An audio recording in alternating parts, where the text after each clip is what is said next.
भाग्यशाली होते हैं वो बच्चे जो अनुभव से सीख जाते हैं। कोई गलतियों से सीखे तो समय बहुत ज्यादा लग जाता है। क्योंकि एग्जाम से पहले डेफिनेटली एंजाइटी होती है, घबराहट होती है, नींद इतना आसानी से नहीं आती। लास्ट ईयर एग्जाम हुआ और जब रिजल्ट आया तो रिजल्ट वाज हाईली अनप्रेसिडेंटेड। ऐसा कभी हुआ नहीं था नीट के इतिहास में।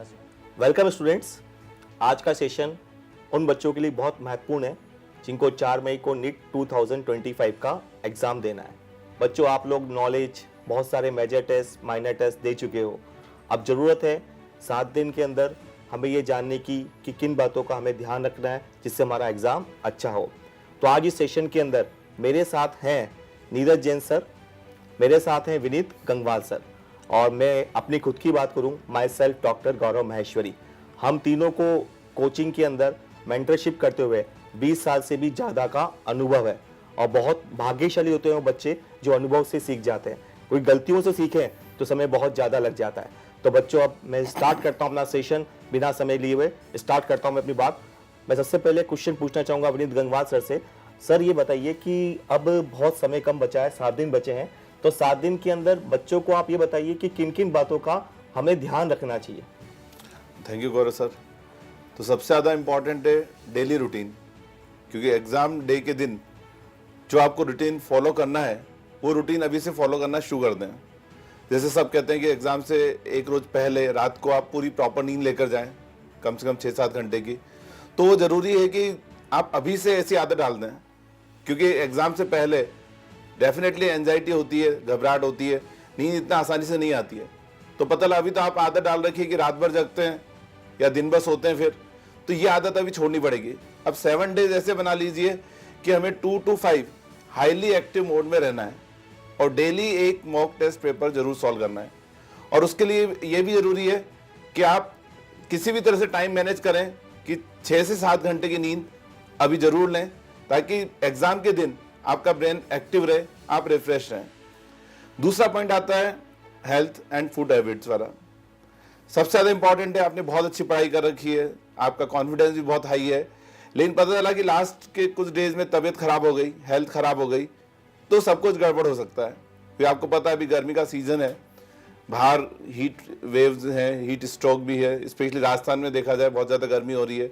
तो अभी आप ये ध्यान रखें कि दिन में बाहर आपको नहीं निकलना है। लेकिन अब कुछ बच्चे कहेंगे हमें तो मॉक टेस्ट देने आना पड़ता है, तो डेफिनेटली अगर आप बाहर निकल रहे हैं तो छाता यूज़ में लें या कपड़ा वगैरह से अपने सिर को ढककर पूरा बाहर निकले ढंग से। और हाइड्रेटेड जरूर हैं, इस वक्त लिक्विड जितना ज़्यादा इंटेक कर सकते हैं, नारियल पानी है, छाछ है, इस तरह के ड्रिंक लें। हाइड्रेटेड का मतलब ये नहीं कि आप कोल्ड ड्रिंक पी रहे हैं या ठेले पे गन्ने का जूस पी रहे हैं और साथ ही साथ पता चला टेस्ट देकर बाहर निकले आपको चाट का ठेला नजर आ गया, गोलगप्पे नजर आ गए, मन कर गया। तो अभी 7 डेज तो आपको कंट्रोल रखना ही है कि हमें वायरल इन्फेक्शन और हीट स्ट्रोक इन सब से आपको बचा कर रखना है। साथ ही साथ अब ज़्यादा ज़रूरी है अब पॉजिटिव एटीट्यूड भी, क्योंकि जैसा आप एटीट्यूड रखोगे वैसा ही रिजल्ट आने वाला है। कई बार ये होता है कि मेहनत बहुत अच्छी की हुई है, लेकिन लास्ट में थोड़ा सा अगर हम अपने आप को लो फील करने लग जाते हैं तो एग्ज़ाम इतना अच्छा नहीं होता है। तो जैसा आप एटीट्यूड रखोगे उतना ही अच्छा एग्ज़ाम होगा। अब ये नहीं कि आप सोचें कि बहुत ज़्यादा नया पढ़ लेंगे, बहुत अच्छा कर लेंगे, नहीं, ज़्यादा ज़रूरी है पॉजिटिव एटीट्यूड की। तो इसके लिए अपने आप को बेस्ट माने, डेली 2 या 3 बार ये जरूर कहें कि आई एम द बेस्ट, मुझसे ज़्यादा किसी को नहीं आता है। और एग्ज़ाम डे पर भी आप यही एटीट्यूड लेकर जाएं कि जितनी मैंने तैयारी करनी थी कर ली है, अब मुझसे ज़्यादा अच्छा और कोई नहीं कर सकता है। तो गंगवाल सर ने बहुत ही अच्छा आंसर दिया। मैं इसमें फूड हैबिट के अंदर कुछ बात और ऐड करना चाहूँगा कि बच्चों, एक तो ड्राई फ्रूट्स होते हैं वो आप ले सकते हैं इसके अंदर। साथ साथ में एक हमने सुना है कि डार्क चॉकलेट भी पॉजिटिविटी को इंक्रीज करती है। तो डार्क चॉकलेट को लिमिटेड क्वांटिटी में, आप ऐसा नहीं कि पूरा पैकेट एक साथ खा लें, लिमिटेड क्वांटिटी में उसको आप यूज कर सकते हैं एग्जाम के पहले, तो उससे पॉजिटिविटी इंक्रीज होती है। तो बच्चों, एक साथ साथ में बात और मैं ऐड करना चाहूंगा, जो सर ने डेली रूटीन में बात ऐड की, 2 से 5 का टाइम टेबल मेंटेन रखें। बच्चों, आप लोग बायोलॉजी अच्छे से जानते हैं, आपकी बायोलॉजी के अकॉर्डिंग ही आपके अंदर जो हार्मोन्स का लेवल है उसका भी पूरा एक साइकिल होता है। हार्मोन्स कभी ज्यादा, कभी लेवल कम, कभी उसका हार्मोन्स का, किसी का हार्मोन का ज्यादा, एक पूरी अपने अंदर एक बायोलॉजिकल क्लॉक होती है। उसी बायोलॉजिकल क्लॉक के अकॉर्डिंग अपना रूटीन सेट होता है। तो यदि आपने 7 दिन से ही अपना रूटीन सेट किया है तो आपके हार्मोन उसी के अकॉर्डिंग काम करेंगे और 100% 2 से 5 के लिए आपकी बॉडी में ऐसे हार्मोन्स बढ़ना स्टार्ट हो जाएंगे जो आपके परफेक्शन के लिए, आपके एग्जाम के लिए और अच्छे से काम करेंगे। तो बच्चों ये बहुत जरूरी है हम इस अपना रूटीन को सेट करें। अब ये तो अपन ने जान लिया कि अपन को क्या क्या करना है, पर अपन ये भी जाने कि एग्जाम के पहले क्या नहीं करना है। तो मैं जानना चाहूंगा नीरज जैन सर से, आप बच्चों को ये गाइड करें कि क्या क्या नहीं करना चाहिए बच्चों को। देखिए बच्चों, जब लास्ट ईयर एग्ज़ाम हुआ और जब रिजल्ट आया तो रिजल्ट वाज हाईली अनप्रेसिडेंट, ऐसा कभी हुआ नहीं था नीट के इतिहास में। तो अब ये जो चीज़ें हैं, ये चीज़ें आप इस साल भी आपको रिफ्लेक्ट कर सकती हैं। तो किसी भी चीज़ से प्रेजुडिस होकर ना जाएं। अब जब एग्ज़ाम के अभी बिल्कुल बाद टाइम, एक वीक बचा है लगभग आपका, तो आप ये मान के चलिए कि कई सारी चीज़ें आपको सोशल मीडिया पे देखने को मिल सकती है कि पेपर डिफ़िकल्ट आएगा, पेपर आसान आएगा, ये हो सकता है कि इस बार कट ऑफ बहुत ऊपर जाएगा, कट ऑफ कम जाएगा। अब अगर इन सारी चीज़ों के चक्कर में हम पड़ जाएंगे तो जो बेसिक चीज़ें हमारी फिजिक्स, केमिस्ट्री, बायोलॉजी, उस पर हम फोकस कर नहीं पाएंगे। तो कोशिश कीजिए इस टाइम जितना आप सोशल मीडिया से दूर रह सकते हैं उतना सोशल मीडिया से दूर रहिए और कोशिश कीजिए कि अपने सब्जेक्ट्स पर आप प्रॉपरली फोकस करें। एक इम्पॉर्टेंट बात ये होती है कि इस समय आपका कम्युनिकेशन किस प्रकार के लोगों के साथ हो रहा है। फ्रेंड सर्कल के अंदर कुछ लोग ऐसे होते हैं जो आपको हाईली मोटिवेट करते हैं, कुछ लोग ऐसे होते हैं जो आपको कंफ्यूजिंग स्टेट में लाके छोड़ देते हैं। अब जब पूरे साल आप उन लोगों के साथ रहे हैं तो आप उन लोगों को आइडेंटिफाई कीजिए और कोशिश कीजिए कि ऐसे पर्सन जो आपको कन्फ्यूजन क्रिएट कर सकते हैं या जिनसे आपको नेगेटिव थॉट्स आ सकते हैं उनसे आप दूर रहिए। अब आपके पास एक बहुत बड़ा सर्कल ऐसा होता है जिनसे आप हमेशा रेगुलर बात कर सकते हैं, आपके पेरेंट्स से। और पेरेंट्स के लिए तो कहा भी जाता है, आपको पता है, father is heart of life and mother is heartbeat of life. तो आप जो आपकी कामयाबी के लिए पूरे जीवन में आपका सपना देखते हैं तो वो सपना जी रहे हैं और उस सपने को आप साकार करने जा रहे हैं। तो कोशिश कीजिए आप उनसे बात कीजिए, वो आपको हाईली मोटिवेट रखेंगे। टीचर से बात कीजिए, मेंटोर से बात कीजिए, आपके बड़े भाई बहन चाहे वो किसी भी क्षेत्र में हो, चाहे वो बिजनेस करते हों, चाहे वो कोई कोर्स कर रहे हों या कोई इंजीनियरिंग या मेडिकल के फील्ड के अंदर हों, लेकिन वो आपको जो भी सजेशन देंगे उनके अनुभव से आपको सीखने को मिलेगा। इवन मैं तो कहता हूँ अगर आप अपने छोटे भाई बहन से भी बात करेंगे तो भी वो आपको मोटिवेट करेंगे, क्योंकि छोटे भाई बहनों के अंदर कभी भी नकारात्मकता नहीं होगी, वो हमेशा आपको चीज़ों को बहुत हल्के में लेने की आदत डल पाएंगे। तो कोशिश कीजिए कि आप ऐसा अपना जो पैरामीटर बना के रखिए, ऐसी पेरीफेरी के लोगों से बात कीजिए जो आपको हमेशा पॉजिटिव रखें, क्योंकि जितना आप पॉजिटिव रहेंगे उतना ही प्रॉपर आप एक्शन करेंगे और जितना प्रॉपर आपका एक्शन होगा उसी के अप्रोप्रिएट आपका रिजल्ट आएगा। तो कोशिश कीजिए कि हमेशा सकारात्मक लोगों से घिरे रहें। अब साथ साथ में मैं ऐड करना चाहूंगा इसके अंदर कि साथ साथ में आप बच्चों जो एग्जाम दे रहे हो उस एग्जाम के अंदर आपके मार्क्स कम ज़्यादा हो रहे होंगे, तो ये ध्यान रखें कि अभी जो मार्क्स कम ज़्यादा हो रहे हैं उसको कहीं पर भी आप उसको मेन एग्जाम के साथ रिलेट ना करें, क्योंकि एग्जाम में मार्क्स कम ज़्यादा होना ये पॉसिबल है, कभी एग्जाम टफ, कभी एग्जाम लेवल ईजी, ऐसा हो सकता है। तो जो आपके एग्जाम में मार्क्स आ रहे हैं उसका अपना कंपटीशन अपना खुद से स्वयं से करें, आसपास के दोस्तों के साथ कंपटीशन नहीं करें। हाँ, मेरे अंदर इंप्रूवमेंट हो रहा है, मुझे एनसीईआरटी याद हो रही है, मुझे मेमोराइजेशन सही हो रहा है, तो अपना काम बिल्कुल सही चल रहा है। चलो ये बात तो अपन डिस्कस कर ली कि क्या करना है क्या नहीं करना है। अपन अब ये डिस्कस करते हैं कि पढ़ाई की बात करते हैं। तो पढ़ाई के लिए अपन ये जानना चाहेंगे कि लास्ट टाइम बचा है फिजिक्स, केमिस्ट्री, बायोलॉजी में क्या पढ़ना चाहिए क्या नहीं पढ़ना चाहिए। तो मेरा पहला क्वेश्चन नीरज सर से है। सर ये बताइए बच्चों को इस समय फिजिक्स के अंदर क्या क्या बातों पर ध्यान देना चाहिए? देखिए सबसे इंपॉर्टेंट बात तो ये कि लास्ट टाइम पर कोई नई चीज़ आपको पढ़नी नहीं है। जब भी आप अपने फ्रेंड सर्कल में कोई बातचीत करें तो वहाँ पर अगर इस तरीके की बात आती है कि ये छूट गया ये रह गया, तो उन चीज़ों पे फोकस नहीं करें, तो नई चीज़ें बिल्कुल नहीं पढ़ें। अब रही बात फिजिक्स की, तो फिजिक्स में सबसे इंपॉर्टेंट है कि जितने भी फॉर्मूलेज हैं आप उनको रिवाइज कीजिए, क्योंकि नीट के अगर आप प्रीवियस ईयर के पेपर देखेंगे तो आप देखेंगे कि सीधा फार्मूला ओरिएंटेड क्वेश्चंस आते हैं। तो फार्मूला बेसिकली आपकी स्ट्रेंथ है, और खास करके कुछ चीज़ें ऐसी है जो हमारी फ्रिक्वेंटली काम नहीं आती है। जैसे आप देखिए प्रॉपर्टीज ऑफ मैटर है, बहुत कम काम आता है। मॉडर्न फिजिक्स के फॉर्मूले हैं, कंपेरेटिवली कम काम आते हैं, लेकिन मैकेनिक्स से फ्रिक्वेंटली यूज़ होते हैं। तो स्पेशली आप उन चीज़ों को आइडेंटिफाई कीजिए जो प्रॉपरली आपके रेगुलर इंटरवल पर यूज़ नहीं होते हैं, तो उन फार्मूलाज को आप रेगुलर इंटरवल पर आप देखते रहिए। और एक इम्पॉर्टेंट चीज़ यह है कि जो पूरे साल आपने गलतियाँ की हैं, क्योंकि बेसिकली हमारा कंपटीशन के अंदर सक्सेसफुल होने का जो हमारा एक टारगेट होता है वो हम कैसे अचीव कर सकते हैं, आइडेंटिफाई करें हमारी मिस्टेक्स को, उसके बाद हम उसको रेक्टिफाई करें। अब आइडेंटिफिकेशन तो आपने पूरे साल किया हुआ है, पूरे 2 सालों में आपने आइडेंटिफाई कर रखा है कहाँ हमारी वीकनेस है, कहाँ हमारी गलतियाँ हैं।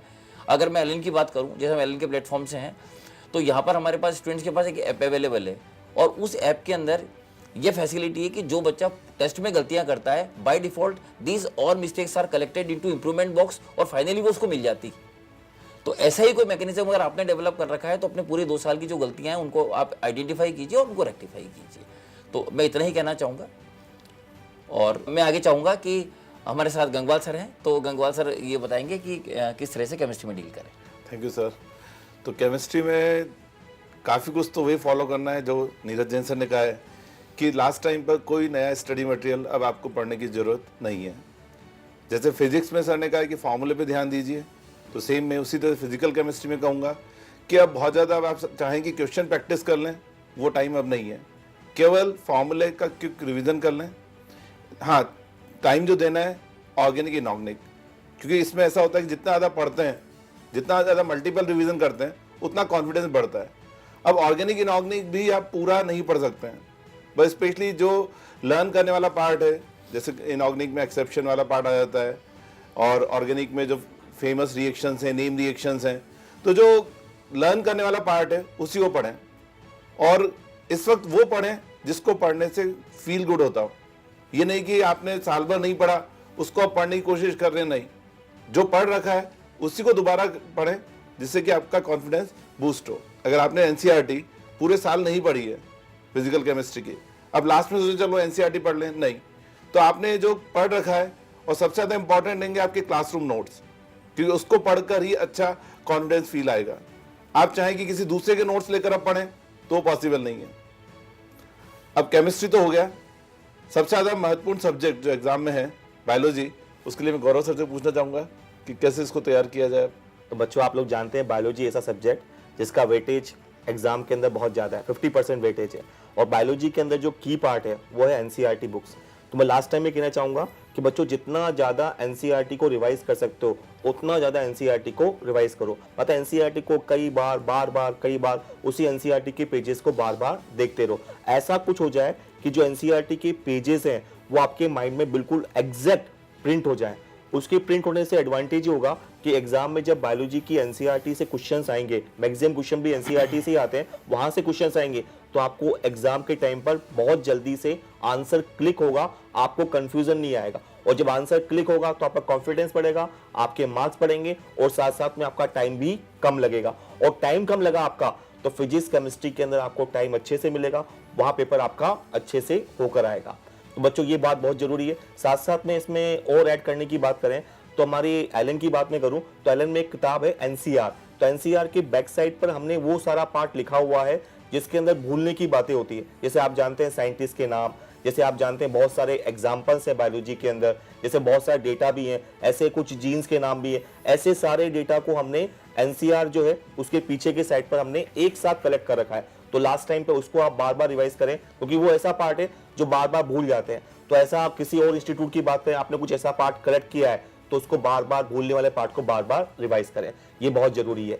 तो बायोलॉजी की बात भी अपन डिस्कस कर ली कि बायोलॉजी कैसे पढ़नी, फिजिक्स कैसे पढ़नी, केमिस्ट्री कैसे पढ़नी, पढ़ने की बात तो होगी बच्चों।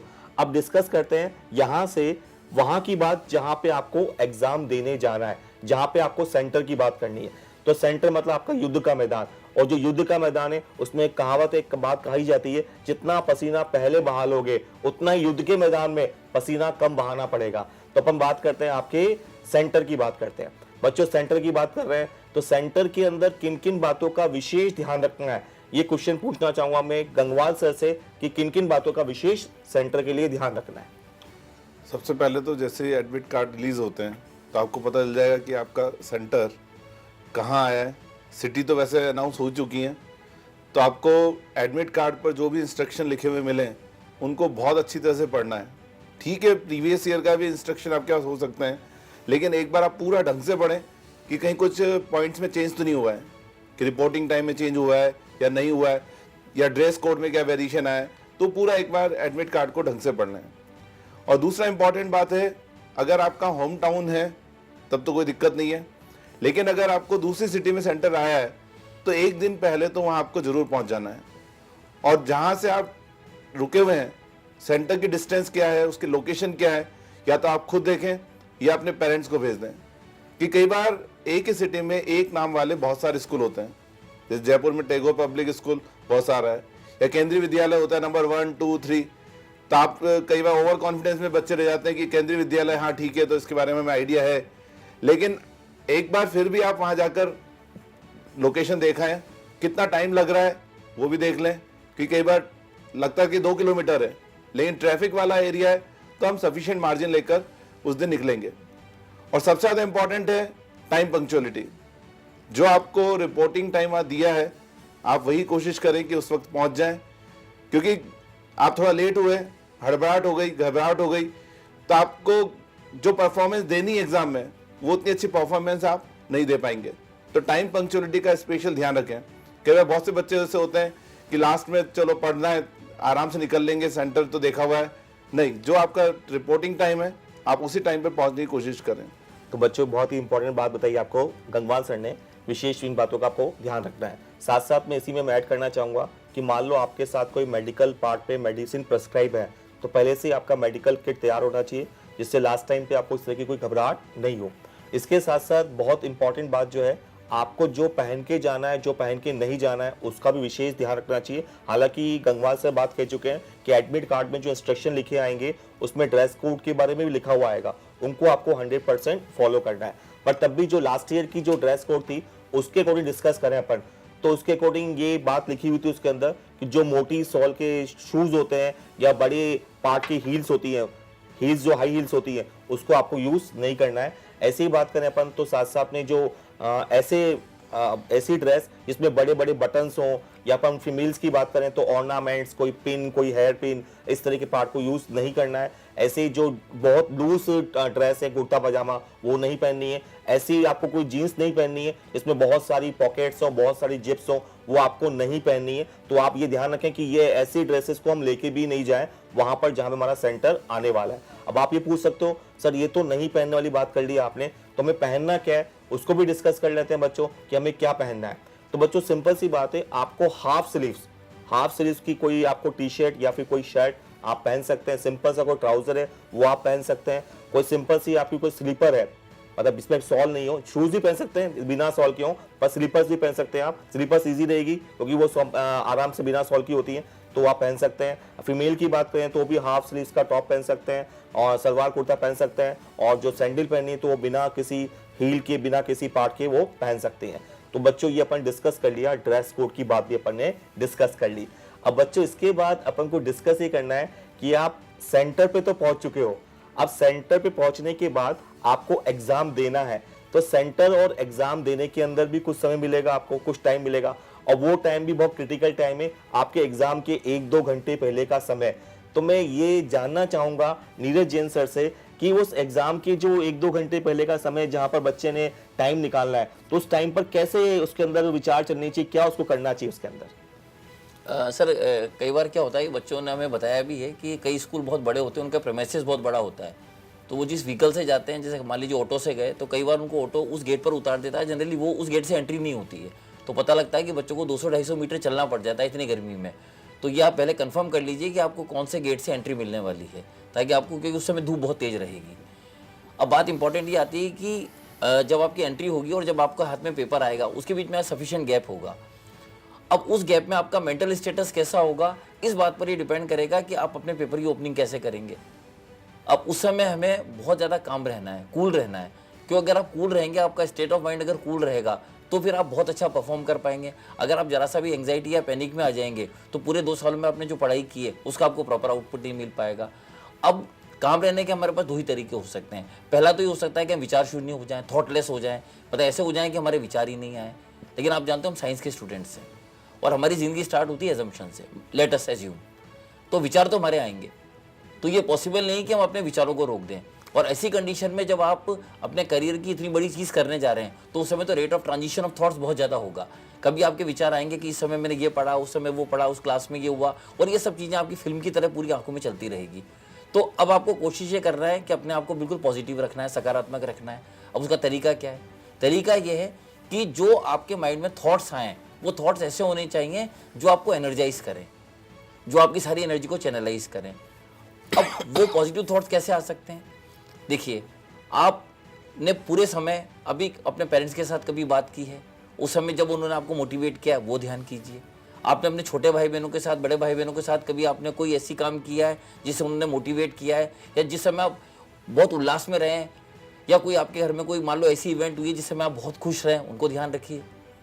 आपने मान लीजिए जीवन में कभी किसी की मदद की है, तो आपने मदद की होगी तो आपको बहुत खुशी हुई होगी, तो आप उस चीज़ का ध्यान रखिए। कभी ऐसी परिस्थिति आई हो कि आप परेशानी में और आपकी किसी ने मदद की हो, क्योंकि ये जीवन में बहुत बड़ी बात होती है कि जब आपकी कोई मदद करेगा तो आपके उस समय जो हार्मोनल डेवलपमेंट होंगे वो बहुत ऐसे होंगे कि आपको उत्साहित रखेंगे। तो आप इन चीज़ों को ध्यान रखिए। अपने आजू बाजू में जो स्टूडेंट्स बैठे हैं उनसे आप नॉर्मल बात कर सकते हैं, लेकिन कोशिश कीजिए उस समय पढ़ाई संबंधी बात बिल्कुल भी ना करें, क्योंकि पढ़ाई संबंधी बात करेंगे तो मे बी पॉसिबल कि वो कुछ ऐसा वर्ड बोल दे, ऐसी बात बोल दे जिससे आपको पैनिक क्रिएट हो जाए। तो हमारा जो बेसिक टारगेट है, मेरी सारी बातों का कंक्लूजन क्या है, हमारी सारी बातों का कंक्लूजन ये है कि हम अपने जीवन में, और हर आदमी के जीवन में ऐसे क्षण आते हैं, कुछ सुख होता है, कभी दुख होता है, कभी बहुत खुशी होती है, कभी तकलीफ होती है, तो हमें उस समय उन चीज़ों को ध्यान रखना है जिस चीज़ें से हम एनर्जाइज हो सकें, और ऐसे बहुत सारे क्षण हमारे जीवन में होते हैं। तो कोशिश कीजिए कि अपने आप को एनर्जाइज कीजिए। अब आपके सामने क्या होगा, कुछ देर बाद जब आप सीट पे बैठ जाएंगे तो एक घड़ी ऐसी आएगी जब बेल बजेगी, और बेल बजने के बाद इन्विजिलेटर पेपर लेकर आपकी तरफ आएंगे, और उस समय आपकी हार्ट बीट पीक पर होगी।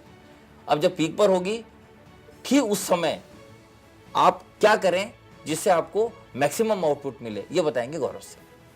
तो बच्चों, अब आप आ गए यूथ के मैदान में, जहां आपको एग्जाम देना है। बहुत ही इंपॉर्टेंट पार्ट, जहां से आपके पूरे साल की मेहनत अब आपके रंग में चेंज होने वाली, रिजल्ट में कन्वर्ट होने वाली। तो बच्चों, बहुत ही इंपॉर्टेंट पार्ट, सबसे पहले स्टार्ट करता हूँ रोल नंबर से। बच्चों, ये बात बहुत कॉमनली होती है कि आपने जिस भी एडमिशन टेस्ट में, जहाँ भी आपने एग्जाम दिए हैं, सॉरी, जो आपने मेजर टेस्ट में एग्जाम दिए हैं, वहाँ बहुत कॉमनली आपने फॉर्म नंबर यूज़ किया होगा, फॉर्म नंबर कई बार लिखा होगा। तो फॉर्म नंबर लिखने की आप हैबिट हो जाती है, उसको आप बार लिखते रहते हो। तो बच्चों, ध्यान रखें, आपका एडमिट कार्ड पहले ही आ चुका होगा, तो एडमिट कार्ड पे जो रोल नंबर लिखा है, उस रोल नंबर की आप पहले से ही अपने घर से, अपने रूम से प्रैक्टिस करके आए कि हमारा रोल नंबर क्या है। नहीं तो जल्दीबाजी में हो सकता है जो हम फॉर्म नंबर लिखते हुए आ रहे हैं वो फॉर्म नंबर लिख दें यहाँ पर। तो पहले से अपने घर से प्रैक्टिस करके आए, और हमें एग्जैक्टली वही रोल नंबर लिखना है जो हमारे एडमिट कार्ड पर रोल नंबर है। इसके आगे बात डिस्कस करें तो आसपास की जो एक्टिविटी हो रही है, आसपास बच्चे क्या कर रहे हैं, क्या नहीं कर रहे हैं, वो क्या पार्ट पे क्या बातचीत कर रहे हैं इन्विजिलेटर से, किससे क्या बोल रहे हैं, आपको उसको इग्नोर करना है। क्योंकि सिंपल सी बात है, जितना आपका माइंड फोकस रहेगा, एग्जाम आपका उतना अच्छा होगा। सिंपल सी बात है, आप एग्जाम जितना मस्ती से देंगे, एग्जाम आपका उतना अच्छा होगा। तो आसपास की एक्टिविटी को इग्नोर करें। सिंपल, आपको अपने क्वेश्चन पे फोकस करना है, आपको अपने पेपर पे फोकस करना है, और जितना अच्छा क्वेश्चन पे आपका फोकस होगा, उतना अच्छा क्वेश्चन का इनपुट आपके माइंड के अंदर जाएगा, उससे उतना अच्छा आपका आंसर भी निकल के आएगा। तो सिंपल सी बात, अपने क्वेश्चन में फोकस करें। और एक बात यहां से मैं और ऐड करना चाहूंगा कि केवल फोकस ऑन प्रेजेंट क्वेश्चन, जो आपके सामने क्वेश्चन है ना, उस पर फोकस करें। आगे क्या होगा वो क्वेश्चन मुझे नहीं आया, मुझे वो क्वेश्चन याद नहीं आया, मैं जो पढ़ के गए वो याद नहीं हुआ, तो वो बातें सोचेंगे तो कहीं ना कहीं जो हमारे सामने क्वेश्चन है उस पर हमारा फोकस सही नहीं हो पाएगा। और इसमें एक बात और ऐड करना चाहूंगा कि ये ध्यान रखें, हमें 720 का टारगेट लेकर एग्जाम में नहीं जाना है। एग्जाम कैसा भी हो सकता है, टफ भी हो सकता है, इजी भी हो सकता है। 720 का टारगेट लेकर गए और मान लो कोई एक आध क्वेश्चन ऐसा टफ आ गया, तो उसमें हम शुरुआत से ही क्या होगा, हमारा मॉरल डाउन हो जाएगा, तो हम उस पर फिर कहीं ना कहीं आते हुए क्वेश्चन को भी नेगेटिव कर देंगे। तो फोकस ऑन प्रेजेंट क्वेश्चन। तो यहीं से बात चली पेपर के लेवल की बात, मैं आपसे कह सकता हूँ पेपर कैसा भी आ सकता है, पेपर इजी भी आ सकता है, पेपर टफ भी आ सकता है, हो सकता है मॉडरेट भी आ सकता है। पर ये ध्यान रखें, पेपर इजी भी आ जाए तो हमें बहुत ज्यादा आसमान में नहीं उड़ना है, पेपर बहुत ज्यादा टफ भी आ जाए तो हमें जमीन के अंदर घसना भी नहीं है। मतलब दोनों चीज में हमको बैलेंस रखना है। जितना माइंड बैलेंस रहेगा उतना हमारा आउटपुट अच्छा निकलेगा। कई बार क्या होता है, जो बहुत ही अच्छे बच्चे होते हैं, पेपर इजी आता है तो वो बहुत ओवर कॉन्फिडेंट हो जाते हैं, उसमें उनके इजी क्वेश्चन क्या होते हैं, रॉन्ग हो जाते हैं। मतलब जो क्वेश्चन किसी का रॉन्ग नहीं हुआ वो अच्छे बच्चे का क्या हो गया, रॉन्ग हो गया। रीजन क्या, ओवर कॉन्फिडेंस, या फिर सिंपली आप बोल दो लेजीनेस, ध्यान नहीं दिया उस पर, तो क्वेश्चन क्या हो गया, सिली मिस्टेक में कन्वर्ट हो गया। ऐसे आप ये भी ध्यान रखें, पेपर टफ आ जाए तो भी आप ये सोच लेना कि यदि हमको नहीं आ रहा है, हम सॉल्व नहीं कर पा रहे हैं, तो हो सकता है इंडिया में कोई और बच्चा भी सॉल्व नहीं कर पा रहा है। इतना अंदर से अपने अंदर कॉन्फिडेंस रखें तो पेपर आपका 100% अच्छा होगा। फिर साथ साथ में पहले ये प्लान करें कि जो क्वेश्चन आपके लिए बने हैं पहले उनको ट्राई करें। इजी क्वेश्चन है आपके लिए, उन्हें आपने अच्छे से पढ़ा है, उनको आपने क्वेश्चन को पहले भी अच्छे से अटेम्प्ट किया है, आपको आते हुए क्वेश्चन से पहले उनको अटेम्प्ट करें। मान लो कोई क्वेश्चन ऐसा लग रहा है कि बहुत कॉम्प्लेक्स है, बहुत क्रिटिकल है, आपने उसको नहीं पढ़ा है, लैंग्वेज वो लेंथी लैंग्वेज है उसकी, बहुत डायग्रामेटिक पार्ट है उसके अंदर, तो ऐसे क्वेश्चन को फर्स्ट राउंड में छोड़ दें, उसको अपन सेकंड राउंड में कंप्लीट करेंगे। फर्स्ट राउंड में आप इजी क्वेश्चंस को करते हुए जाएं, और जब इजी क्वेश्चन को करते जाएंगे तो अंदर ही अंदर आपका जो कॉन्फिडेंस वो बढ़ता जाएगा, और जब कॉन्फिडेंस बढ़ेगा तो जब सेकंड राउंड में आप आएंगे तो उस केस में आपको जो क्वेश्चन नहीं आ रहे थे, ट्रिकी क्वेश्चंस थे, कॉम्प्लेक्स क्वेश्चन थे, उसमें भी आपका माइंड अच्छे से काम करेगा और वो जो नहीं आने वाले क्वेश्चन वो भी आपके सॉल्व हो जाएंगे। तो ऐसे आप पेपर अटेम्प्ट स्ट्रेटेजी को आप 2 राउंड्स में कंप्लीट करें। इसके बाद अपन आगे डिस्कस करें तो साथ साथ में टाइम मैनेजमेंट बहुत इंपॉर्टेंट है। आपको ये अभी से सोच के नहीं जाना है कि फिजिक्स में इतना टाइम, केमिस्ट्री में इतना टाइम, बायोलॉजी में इतना टाइम, ये अभी से सोच के नहीं जाना है। वो डिपेंड करेगा पेपर का लेवल कैसा आ रहा है। पर हाँ, ये बात सही है, पेपर का लेवल वैसा ही आता है तो आपने जो स्ट्रेटेजी बनाई है उसको आप फॉलो कर सकते हैं। हाँ, साथ साथ में मेन बात ये होती है कि आपने जो बहुत ज़्यादा मॉक टेस्ट दिए, बहुत ज़्यादा मेजर टेस्ट दिए, उससे आपकी खुद को प्रैक्टिस हो जाती है कि हाँ, फिजिक्स के इस क्वेश्चन में इतना टाइम लगना चाहिए, तो उसी को फॉलो करें। जो आपने सीखा है फिजिक्स के लिए, केमिस्ट्री के लिए, बायोलॉजी के लिए, हाँ, एक क्वेश्चन के लिए कितना प्रॉपर टाइम है तो उसको फॉलो करते जाइए, अपने आप आपका टाइम सही सेट हो जाएगा। हाँ, ये बात जरूर है। इसके अंदर एक बात बहुत इंपॉर्टेंट है, आपको वॉच अलाउ नहीं होती इसके अंदर, और जो एग्जामिनेशन हॉल में जो वॉच होती है उसकी पोजीशन का पता नहीं होता कि हो सकता है पोजीशन ऐसी हो कि वॉच आपके पीछे हो या फिर आगे हो, कहीं भी हो सकती है, तो उसमें आपको टाइम देखने में दिक्कत आ सकती है। तो टाइम मैनेजमेंट का बेस्ट तरीका है, आप एक क्वेश्चन के लिए जो आपने सीखा हुआ पहले से मेजर टेस्ट के अंदर, उसी के अकॉर्डिंग प्रॉपर टाइम दे, अपने आप टाइम उसका सही सेट होकर सही जगह पहुंच जाएगा। और मान लो पेपर आपका सॉल्व नहीं हो उस टाइम के अंदर, तो ये मान लेना कि हो सकता है और बच्चों का भी सॉल्व नहीं हुआ, परेशान होने की जरूरत नहीं है बिल्कुल भी। तो बच्चों, टाइम मैनेजमेंट में बच्चों को ध्यान रखना। हाँ, ये बात अवश्य इसके अंदर आपको लग रहा है टाइम पता करना है तो आप इन्विजिलेटर से पूछ सकते हैं कि हाँ, एग्जाम में टाइम कितना बचा है, वो आपको बता सकते हैं इसके अंदर। तो ये बातें अपन ध्यान रखें। इसके बाद एक बात और चल रही है कि इन्विजिलेटर की बात आई, तो उसमें ये बात इंपॉर्टेंट, इन्विजिलेटर आपके पास आएंगे, बार बार चेक करने के लिए आएंगे, कभी आपकी ओमार चेक करने आएंगे, कभी आपको और कुछ साइन कराने आएंगे, कभी फोटोग्राफी के लिए भी आएंगे। तो उस केस में आपको बिल्कुल भी इरिटेट नहीं होना है, क्योंकि इरिटेट होने से नुकसान आपका है।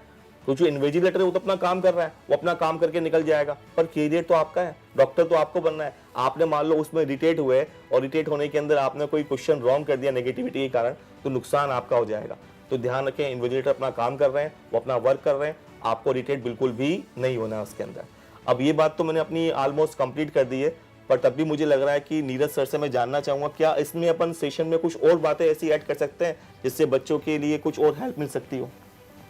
कई बार क्या होता है कि बच्चे जब सेंटर पे जाते हैं सर, तो हर सेंटर पर जनरेटर अवेलेबल हो ना हो, और कई बार ऐसा होता है जनरेटर अवेलेबल है लेकिन मान लीजिए जिस समय लाइट अवेलेबल नहीं है उस समय जनरेटर फंक्शन ही नहीं कर रहा है। तो अगर ऐसी परिस्थिति आ गई कि मान लीजिए आपके पास वहाँ पर लाइट नहीं है, फैन नहीं है, तो आप ये इंतजार नहीं कर सकते कि वो जब आएगा तब काम करेंगे, क्योंकि आपके पास तो 3 घंटे का टाइम रेस्ट्रिक्टेड है और वो आपकी ज़िंदगी की डायरेक्शन चेंज करने वाला है। तो अगर आप आपका सारा ध्यान क्वेश्चन पेपर के ऊपर रखेंगे तो ना तो आपको ये ध्यान रहेगा कि रोशनी आ रही है नहीं आ रही है, या हवा आ रही है नहीं आ रही है, तो आप डूबकर पेपर सॉल्व करें, इन सारी चीज़ों को इग्नोर कर दें। और एक इंपॉर्टेंट बात ये होती है कि वहाँ रफ वर्क करने के लिए स्पेस बहुत कम होता है, तो कोशिश आपकी ऐसी होनी चाहिए कि कोई पर्टिकुलर क्वेश्चन है जो आपको पहले राउंड में नहीं आया और उसकी आपने कहीं रफ कैलकुलेशन कर रखी है, तो जब आप दोबारा सेकंड राउंड में उस क्वेश्चन पर आएँ तो आपको ये आइडेंटिफिकेशन होना चाहिए कि वो हमने रफर कहाँ किया हुआ है। पता लग रहा है हम उसको ढूंढ रहे हैं कि इस क्वेश्चन का रफर हमने कहाँ किया है। तो खास करके जो टिपिकल क्वेश्चंस होते हैं और ऐसे पेपर में बहुत कम होते हैं, या तो फिजिकल केमिस्ट्री में कुछ क्वेश्चंस मिलेंगे, या फिर हो सकता है जेनेटिक्स वगैरह में मिल जाएं, और या फिर फिजिक्स में कुछ क्वेश्चंस मिलेंगे। तो ये लिमिटेड नंबर ऑफ क्वेश्चंस होते हैं जो बहुत ट्रिकी होते हैं या फिर बहुत कैलकुलेटिव होते हैं। तो उनको जहाँ पर आपने कैलकुलेशन कर रखी है, अगर आपका फर्स्ट राउंड में आंसर नहीं आ रहा है तो कोशिश कीजिए कि उनका आइडेंटिफिकेशन आपको बहुत ईजिली सेकंड राउंड में हो जाए। बस मैं इतना ही कहना चाहूँगा, और मैं चाहूँगा कि अगर गंगवा सर अपनी तरफ से कुछ ऐड करना चाहें इसके अंदर। और मैं तो बस ये ऐड करना चाहूँगा कि अब लास्ट के जो कुछ दिन बचे हैं उसमें अपने आप को आइसोलेटेड सिस्टम बना लें, वो ज़्यादा इम्पोर्टेंट है। जैसा अभी सर भी बात कर रहे थे, न किसी की नेगेटिव बातों को सुनना है, तो हमें खुद के अंदर ही मस्त रहना है। और जैसा अभी सर कहते हैं, सेंटर पे इन्विजिलेटर हो सकता है किसी बात के लिए आपको डांट दे, तो आपने अपना प्रेस्टीज इशू बना लिया, इरिटेट हो गए कि अरे मुझे कैसे डांट दिया। तो इन चीज़ों को इग्नोर करना है। उस वक्त जितना कूल काम रहोगे उतना अच्छा पेपर होगा। ऐसा भी हो सकता है कई बार बच्चे कहते हैं कि सर हम जिस सीट पर बैठे थे वहाँ से ट्रैफिक की बहुत आवाज़ आ रही थी, बिल्कुल वहाँ कंस्ट्रक्शन का काम चल रहा था तो आवाज़ आ रही थी। तो अपने आप को बिल्कुल आइसोलेट कर लो, बाहर सराउंडिंग में क्या हो रहा है उससे कोई मतलब नहीं है, क्योंकि 3 घंटे हमारे कैरियर के लिए बहुत इंपॉर्टेंट है। और एक इंपॉर्टेंट बात और मैं कहना चाहूँगा, कभी कभी ये भी होता है और बहुत दुख भी होता है कि बच्चों ने सब कुछ अटेम्प्ट कर लिया, पेपर बहुत अच्छा हो गया, लेकिन लास्ट में OMR फिल करने में गड़बड़ कर देते हैं, या तो पेपर में इतना ज़्यादा डूब जाते हैं कि टाइम का ही पता नहीं चलता है कि OMR भी फिल करना है। तो आप ये आदत बना लें, अभी तक आपने जितनी प्रैक्टिस की है OMR फिल करने की, अब मैं ये नहीं कह रहा हूं उसको चेंज करें, लेकिन इतना जरूर कंफर्म कर लें कि आधा घंटा पहले हमारी OMR फिल हो जानी चाहिए, नहीं तो जल्दीबाजी में OMR फिलिंग में गलती होने के चांसेस बढ़ जाते हैं। तो कोशिश ये करें कि आधा घंटा पहले हमारी OMR फिल हो जाए। तो इसमें, गौरव सर, आप इसमें ऐड एक बात और ऐड करना चाहूंगा मैं तो इतना सा कहना चाहूंगा, OMR फिलिंग के अंदर आपने जो मेथड बनाया वो अच्छा ही बनाया होगा, पर 180 क्वेश्चन की OMR एक साथ तो फिल नहीं करनी चाहिए, बिल्कुल सही पहले कि उसको टुकड़ों में फिल करना चाहिए। अब मुझे एक वाकया और याद आ गया, अभी कुछ एग्जाम चल रहे थे जेईई मेंस के, उसकी बात याद आ गई मुझको। एक दो बच्चे थे जो रूम पार्टनर थे, और रूम पार्टनर थे तो उनको दोनों का क्या हुआ, दोनों का बैग एक्सचेंज हो अरे गया हाँ। एग्जाम के टाइम पर, और बैग एक्सचेंज हो गया तो दोनों के एडमिट कार्ड भी क्या हो गए, एक्सचेंज हो गए। तो बच्चों ये भी ध्यान रखना कि हमारा एडमिट कार्ड हमारे साथ ही रहे, तो अच्छे से एडमिट कार्ड को एनवलप में रख के उस पर नाम लिख देना, ताकि कोई कंफ्यूजन नहीं हो, लास्ट टाइम पे इस तरह की एंजाइटी घबराहट नहीं हो। तो बच्चों ये बात हमने डिस्कस कर ली सारी बातें, अब सेशन का एंड करते हैं। हम ये सभी ऐसी शुभकामनाएं देते हैं आपको कि आप सभी का एग्जाम अच्छा हो और आप सभी अच्छे अच्छे डॉक्टर बने, अपने देश का, अपने शहर का, अपने गांव का, अपने फादर मदर का नाम रोशन करें। Wish you all the best. Wish you all the wish you all the best. Best. Thank you.